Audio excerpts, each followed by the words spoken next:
Okay. All right. Recording in progress. Practice. All right. Well, hello, everybody. This is Judy Matejczak, Life Master Consultant and World Class Paradigm Shifter with Transformation Tuesday. Must be Tuesday. For August 26, 2025. Let's take a deep breath into this day. Ah, this moment that we can, that we are breathing, which is such a beautiful gift. Yes, and Transformation Tuesday, we've been coming to you every Tuesday since March of 2020 with different guest speakers, different topics, what's what's going on out in the world, and all through August, we've been talking about this new beginnings, new beginnings and new beginnings, which is everything. At least you can feel this season turning, at least down here in Texas. I imagine up in Wisconsin too. But I wanted to read to everybody today, before I introduce Makwa to you. I love. That's how you say it, right? Yeah, that's how you say I it, love it. Makwa. I love it. It's an Ojibwe word. It's a what? It's the Ojibwe, the Algonquin language of the natives of this area here. So the name was offered to me in as a completion of a special process. Wow, And my beautiful. name is Bearheart Woman, Ode Makwakwe. Wow. Well, I'm going to read to you a little bit. Thank you for from Unstoppable, this book by Cynthia Kersey. And there were 7 characteristics that she talks about of an unstoppable people. And then I'm going to lead you in and introduce you to Makwa. So, the first characteristic of an unstoppable person is they devote themselves to their true purpose. The second one, follow their heart's passion. Number 3, believe in themselves and their ideas. The fourth one, prepare for challenges. The fifth, ask for help and build a support team. The sixth one, seek creative solutions. And the seventh, persevere no matter what the challenges. So we have a creative solution here. Um, so I wanted to introduce you to Makwa, and she's coming to us from northern Wisconsin. When I lived in Wisconsin, I thought Wausau and Marathon City were as far as I could go, but you are even further north than that, from Three Rivers, Wisconsin, right? So let me tell you a little bit about Makwa. Makwa's journey is one of deep personal growth and connection to both nature and people. From her early experience as a caretaker, where she found fulfillment in helping others achieve their dreams, to her maturation after moving to the United States, Makwa's path has been shaped by a strong sense of purpose. Her love for the outdoors, sparked after the Berlin Wall in 1989, grew as she explored the natural world more deeply. Her studies in environmental science and her immersion in the Northwoods through the Wilderness Guide program at teaching drum outdoor school helped her gain a profound understanding of nature.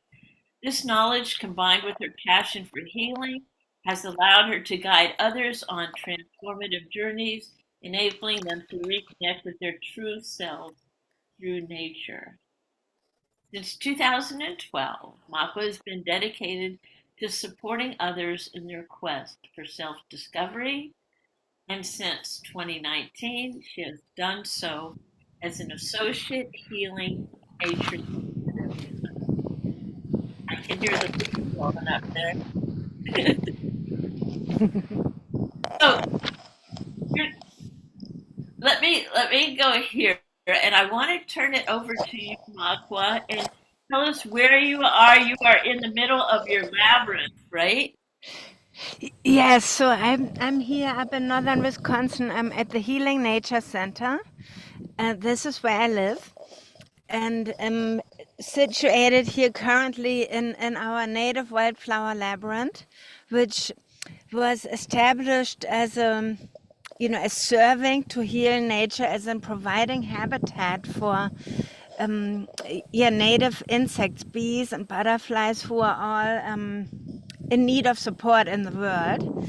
And also as a, this serves as a double entendre, as in we're supporting healing of nature and nature heals us. We're healing in nature. So that is our philosophy here, and this labyrinth is one of our features that we have here on the property, amongst many that are that are here to provide a doorway and to really connecting with yourself through nature.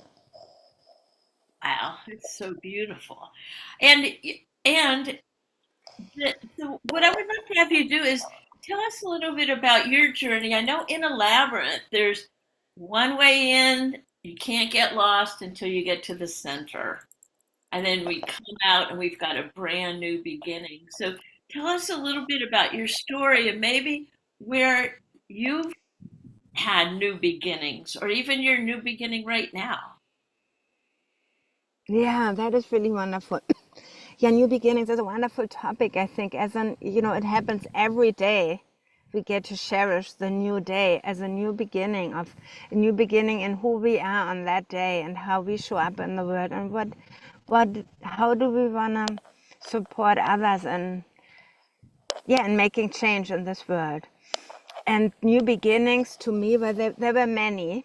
As you said, I grew up in West Berlin, and just throughout my childhood, the society changed drastically as the wall came down and communist Germany joined the western part of Germany, and a new country was created. And then I came to the United States as a teenager, in an exchange program, to a new culture, from a pretty independent teenager who loved her freedom, to in the city, living in all of a sudden in the country with not not knowing how to get anywhere, nor was there anywhere to go. And so I really had some shifts in what the world means to me. And I think one of the largest or most impactful new beginnings was when I did and moved to the States again. I moved back and forth a number of times, coming for the Wilderness Guide program. So what that means is that the teaching drum outdoor school provides an immersion program where you live outside 11 months of the year. So you're fully immersed in nature. And nature here is very beautiful. It's very diverse. It's quite remote for being in the lower 48 states. And it means to let go of many of the distractions that our modern day life provides, and to really be with yourself. And you live in a small group of people, so what you get to learn about how people work, how the dynamics of relationship function, and how we get to live in nature it turned my world inside out, I would say. Because the largest, two of the largest takeaways or most impactful takeaway for my life are one, that, and I need to explain here that I was raised with a desire to create change in the world. That's how my parents raised me. That's what we did.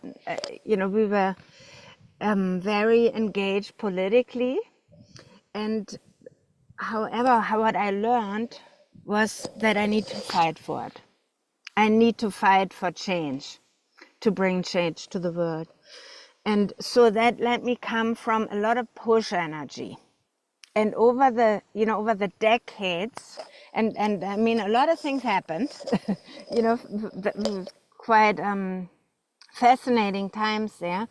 And yet that coming from that push energy eventually really led to a burnout inside of me, because I was connected to what I didn't want in life, and I wasn't coming from the point of what do I love to create. And living in the Wilderness Guide program, living outdoors for that time, was a spiritual awakening, and really being able to connect to something much bigger than me, bigger than humanity, that infinite intelligence, and essentially Mother Earth, who showed up to provide, while living outdoors, by providing material for shelter, by providing clean water, by providing food, my basic needs, by providing warmth through fire. And so really surrendering to that energy opened me up to limitless possibilities of what is possible to create in the world. So it literally took my worldview upside down, and really opened me up to that the world is a friendly place, and that there are many things to enjoy. And by that, showing up in that with that creative visionary energy, and coming from that is a whole new approach of how to change the world, essentially. And it definitely leaves me with much more joy, and brings what I observe in people where that I see that I'm immersed in that energy. It's creating the change by creating love in the world. Oh, I love it. I love it. I love it. Well, can you tell us about a time when things were so, where, let's see, where it was like you were forced to start a new beginning, or else go backwards? And I'm thinking, if you could, a little bit about that story that you told, if you would Yeah, explain, yeah, your history in yeah, in overcoming. yeah. So yes, I'd love that. And there's a couple things that come to me on that is, and one example is also in the Wilderness Guide program, which living together with people that you're interdependent is, creates that environment that you're gonna need to make it work, or basically nature spits you out. And it means befriending the shadow sides of many people. It certainly did for me. And there was a moment where I realized that I either need to change and take responsibility for my life, or I'm gonna have to leave. I'm gonna have to leave. And that meant back to the continent, leaving. I was with my partner in the program, leaving my partner behind, and essentially moving forward, quite afraid. I knew there's never, once I step through a certain threshold, there's no way ever turning back, because once you open to a certain awareness, there's no way of denying it ever again. And that was certainly very powerful. And what you're referring to with my story was, through in my adult life, there were two incidents where major change happened in my life, with losing loved ones. One, my partner, and my mom, who got terminally ill and died really quickly. And so, that moment of where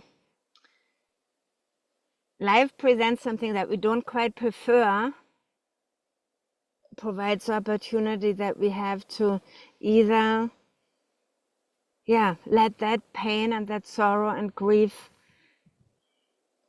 be our life, essentially, because it dictates anything we are able to do, versus really looking at that at this is an opportunity and this is a way to move toward a new beginning, whether I like it or not. And you know, there's that fear, and it's that firm decision of I'm moving forward. I'm gonna pull myself out of the gutter, essentially, and move forward with the beauty that surrounds. And without that firm decision, whenever we are faced with these new beginnings, there's always the hesitancy. There's a back door. You know, there's a back door. Oh, but if it doesn't work, I just go back to what I knew. And that voice in us that leaves that back door open, and that also leads us to it whenever the going gets tough. So I experienced, you know, the difference in how my life turned out, how my results were presented. Clearly with whether I had a back door open or whether I was moving with my firm decision come hell or high water. I love what you said too earlier when we were talking about having the back door open. Like, oh, well, I'll only go forward as long as I know that the back door is open and I can go back there if it doesn't work out. And then there's the back doors are shut, and there's right. So, which takes like this brave thinking. And I'm on my wall here. I have these tools, and one is, you know, this is simply what it looks like as it's all working out, and um, right, and you, just by you like choosing to live out in nature for 11 months of the year in Wisconsin. It's not like it's Hawaii or anything. In Wisconsin, um, boy, you come up with blizzards, snowdrifts, you know, all of the natural things, and getting in touch with that part of you, right? That part of you that knows that this is it. This is that deeper connection that you're seeking. So, and I wanted to go a little bit deeper in this. You said that your parents raised you with a strong sense of purpose. Mm-hmm. Yeah, well, yeah, my parents were quite determined their lives to creating a difference in the world. You know, always coming from a benevolent place of what their beliefs were would be that best in the world, and so they their approach was that I got to read about you know, the children's books about Hitler and how he approached you know, his rule in the Third Reich already at age 8, or you know, some things I was exposed to would most parents that I know don't want their kids to know about these things because they would prefer that they live more in a bubble until they're older, and you know, while that really, and I really resonate with their desire to bring that as a way of living, you know, as a way of desire, that every person in this world deserves the right to live a joyful life. I really appreciate that. And I also, it also created helplessness for me in my teenage years when I just hit a wall of, I don't know what I can do, you know, that not with the emotional up and downs from the hormones and changes as you're a teenager. I felt pretty helpless in how to change the world, and there were certainly some dark times, and yet that sense of purpose always pulled me through, you know. And what I changed was moving from the push energy to a visionary energy. Oh, I would really love to have you talk about um, the teenage years. So many people in, I mean, well, really, there's so many people in transformation, paradigm shifters. One, we have teenagers, we were teenagers, or we're grandparents of teenagers going through life at this time. One of my very wise mentors said to me, um, leave them alone. You do not know what it's like to be a teenager in 2025. Mm. They are on their path. And I've watched these teenagers that I know who have grown through like that COVID experience. Boy, man, they are unstoppable. Now it's like they're, and, but tell us about, like, if you would, because you grew up as a teenager in a different country. Yeah, so I was born in 1976. So I was 13 when the wall came down, and I lived in West Berlin. And West Berlin was kind of like an island of non-communist Germany, the capitalist, socialist, capitalist Germany, surrounded by strongly Russian influenced communist Germany. And so we were on a city island.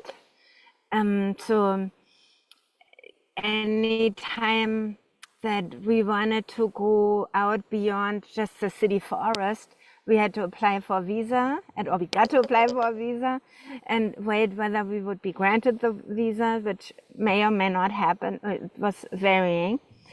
And then we could go, past the border, which it was a very strongly protected border of standing in long lines with the cars to leave, and a lot of times the cars would get searched, and many items that you weren't allowed to have with you. And so it was a pretty exciting time, and yet I was very connected to that other part of Germany because I had relatives there. And every summer my grandma would take us to those relatives in East Germany. So I got to experience that sense of living in a different country, from that we were looking different. Me, as children, we were clothes that were different. So when we came to the small village, we were and we were frowned upon because we were symbols for what was deemed to be a bad thing. A capitalist society was deemed very bad, and I feel so grateful to have experienced both sides of the society, of the German, more recent history, because it allows me to have insights in different ways of how now conditions show up, how our epigenetic memories are playing out. And it's different with somebody who grew up in East Germany my age. You see different paradigms. And then, as the wall came down, it was such an amazing experience to witness, because, it was kind of building up the energy. My parents were, they had, they were involved in going to East Germany from the western part as that energy was building up, and was something was in the air, the wind of change. However, that overnight a fall of the wall was not expected. In fact, it was a matter of a communication that was relayed in a different way than intended over TV, and just overnight, we were people that was so joyful initially, as the East German people were able to travel. They were coming into West Berlin, and essentially it was a week-long festival in the streets. And yet, slowly by surely, it was weird, because all of a sudden the stores were empty. The grocery stores had all of a sudden a lot less produce, or because in East Germany, for example, a banana was an unknown fruit. So, as these people came, and completely understandable, were immersing themselves in the newness that they got to celebrate. and then slowly but surely some feelings of discontent came up between the different people, because now the East Germans, their world collapsed. Overnight, many of them did not have a job anymore. Their granted daycare that they were always had was no longer there. There were things that they were really missing and didn't know how to operate. And then they saw other, the capitalist Germans and foreigners. We had a lot of foreigners living in West Germany that were invited. Immigration was very welcome after World War II into West Germany. And so all of a sudden there's a cultural friction of this person has something that I don't have and I wanted to. And then, you have those things arise, and that led to all of a sudden, as I'm a teenager, Nazi thoughts, Nazi mindset to resurface in the world. And it was powerful, just the changes, to observe the changes, and yet all the different dynamics that you could see in such a short time. And and then I had the privilege to come as a teenager to the United States and go What a to a high school fascinating, for 1 year in Washington State. what a fascinating What history. was What a fascinating history that you have, and to see things in a perception. And now, it's like, and so many of the times at least lately, I'm thinking, I have to change perception. Like, well, wait a minute. What if my way is not the only highway? What if I turn and saw, because from where I am living in northern Wisconsin, you got to be kidding, that's cold, right? Well, what if I change my perception, and if we are going to be one in this world with new beginnings, new love, new peace, new joy, what if that means I'm going to have to go deep? And I feel like the new beginnings, and my purpose too, is to cause a better world. Just like that one short sentence. And where can I cause a better world? Right where I am. And what we all have history, and it's neither good nor bad. It just is. So I have two more questions. One is, what is, as you were going through your life, and now you live in northern Wisconsin. Well, it's actually quite warm here right now, but I was going to say, well, my memories of Wisconsin in the summers were absolutely gorgeous, so beautiful. We actually tore a barn down and built a house up there and on acreage, and lived outside for quite a bit too. And it was so sad to move out of there. And when I went and revisited that a couple summers ago, I was so, it was like going home, you know, there to get back in touch with nature and all the beauty. But what I wanted to ask you is, I can tell you what my paradigms were about moving on: different culture, different climate, not knowing anyone. But what like limiting belief that you felt that you had to overcome to keep moving forward? What is that one belief? I think that would be really helpful for people who are feeling stuck now and wanting to, like, oh, okay, we can do this, but that, what is the words that your belief whispers in you, your old beliefs? um, that my way is the right way. That comes with essentially a judgment, and that judgment leads us to feel good about whatever, however we are doing it, and however somebody else is doing it is not right. So that disdain for another way or another way of being, and opening up to just coming from feeling open to whatever, however something else works, however people communicate. That's where it starts. What words do they use in with the intent to say something what I would understand completely different for times.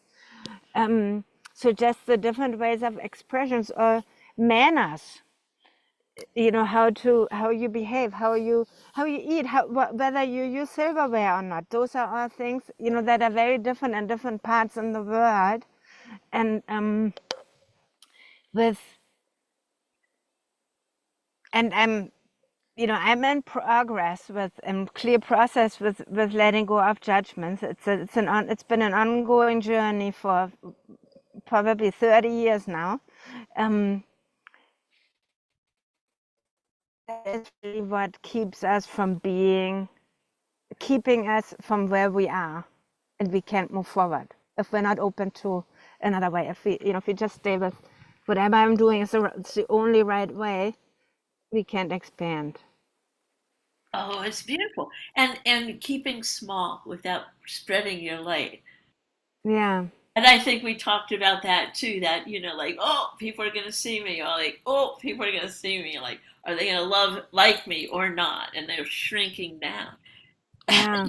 And it reminds me of, we talked about the monarch butterflies the other day, and we have 3 different types of milkweed here planted to support them. It's kind of like that you just stay once you moved, once you're a caterpillar, that you would just stay the caterpillar and not emerge through the chrysalis and metamorph into that butterfly. So that's a symbol for me always to, for that change, for that metamorphosis, and who we are to fly freely. Whoa, this is so much fun. I'm so grateful for technology that we can be even talking for you, up there and up me down here. Well, so here's a question that I like to ask everyone about. And you know what? I usually say, well, if you're going down the highway and see a billboard, but you know what? So you're going down one of the Wisconsin roads, which I love that. I really love going down roads. That's all you can say about some of them. They're dirt roads, right? And and there's people that are seeing a message from you. What is a message that you would love to impart to the universe and the world? What is the message? What is your legacy message that you would love to leave? That we are all one.